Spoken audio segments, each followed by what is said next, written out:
พี่น้องหลังจากที่ข่อยไล่คัดแล้วมื้อวานนี้มื้อนี้แท้ข่อยก็มาไล่ทาสีได้บัดนี้น่ะส่วนข่อยนี่ก็ไล่เช็ดทำความสะอาดน้ำก้นสร้างข่อยมันค่อยจังบ่เปื้อนหลายการทำงานได้ข่อยก็สิประมาณนี้พี่น้องวางแผนไว้ว่า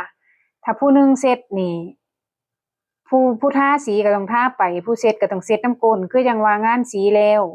สร้างแล้วกรรมกรก็แล้วน้ำก้นกันจังซี่แหมพี่น้องมันค่อยยังบ่เปื้อนหลาย ก็เฮ็ดงานไปการทำงานได้ข่อยก็สิมีการคือกันเฮ็ดไปแหน่ก็สิถ่ายรูปส่งงานคือกันนี่พี่น้องแหน่ถ่ายรูปส่งงานแบบนี้ล่ะไทข่อยก็สิอัปเดตงานทุกมื้อส่งให้นายช่างคือกันว่างานไทข่อยฮอดไสแล้วประมาณใดแล้วจังซี้นะก็มีคนถามว่าเอ้าคือเฮ็ดอยู่สองคนบ่จ้างลูกน้องบ่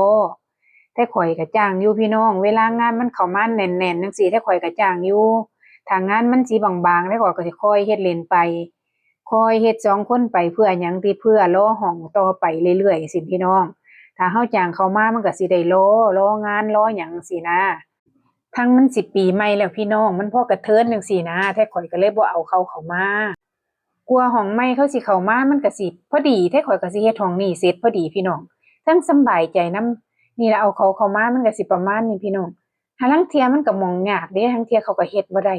มันก็บ่มุ่มมือเฮาจั่งซี้แหมข้อยก็เลยบ่ค่อยอยากจ้างคนเพราะปานใดมันมีงานละเอียดหลายยิบย่อยหลายอย่างหลายแนวจังซี้นะก็คือแบบว่าคือจังงานเปลี่ยนบ้านจังซี้แต่ข้อยก็จ้างเขามาจังซี้แหมพี่น้องมันก็สิประมาณนี้ล่ะแต่ข้อยก็สิเอิ้นเอาเป็นตอนเป็นสเต็ปไปเรื่อยๆจังซี้แหมพี่น้องสิบ่จ้างคนมาประจำน่ะนะมันค่อยบ่กดดันเฮามันค่อยบ่เป็นภาระเฮาจังซี้นะพี่น้องอีกอย่างหนึ่งข้อยก็มักเฮ็ดแบบนี้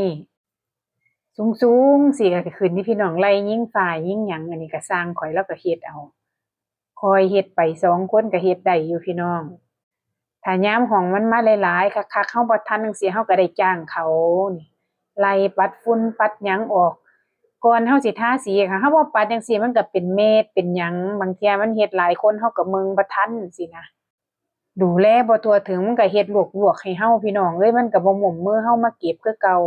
อันนี้ก็ขึ้นมาชั้น2แล้วพี่น้องขึ้นมาชั้น2ก็ได้ปูผ้าปูหยังข้อยก็สิไล่เช็ดสีเช็ดหยังซี้ล่ะพี่น้องกะว่ามื้อนี้ก็สิให้มันจบงานสีหั้นนะก็ให้มันเหลือแต่รายละเอียดนิดๆหน่อยๆที่เฮาเมืองแบบว่าถ้ามาเมืองสีด่างสีหยังซี้ล่ะพี่น้องเก็บเพิ่มเติมไป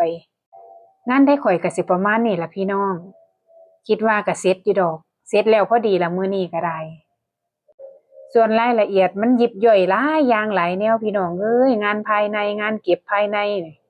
บางเที่ยเอาลูกน้องมาเขาบ่เข้าใจเฮ็ดมันก็นอนทุนมันก็เปลืองทุนเฮาซื่อๆงานสีมื้อนี้ก็จบพอดีพี่น้องมื้ออื่นก็ถ้ามึงถ้าลุ้นว่ามื้ออื่นข้อยสิเฮ็ดงานอิหยังพี่น้องเอ้ยจังไดก็ติดตามรับฟังรับชมข้อยในเด้อพี่น้องเพื่อเป็นกำลังใจให้ช่องน้อยๆแหน่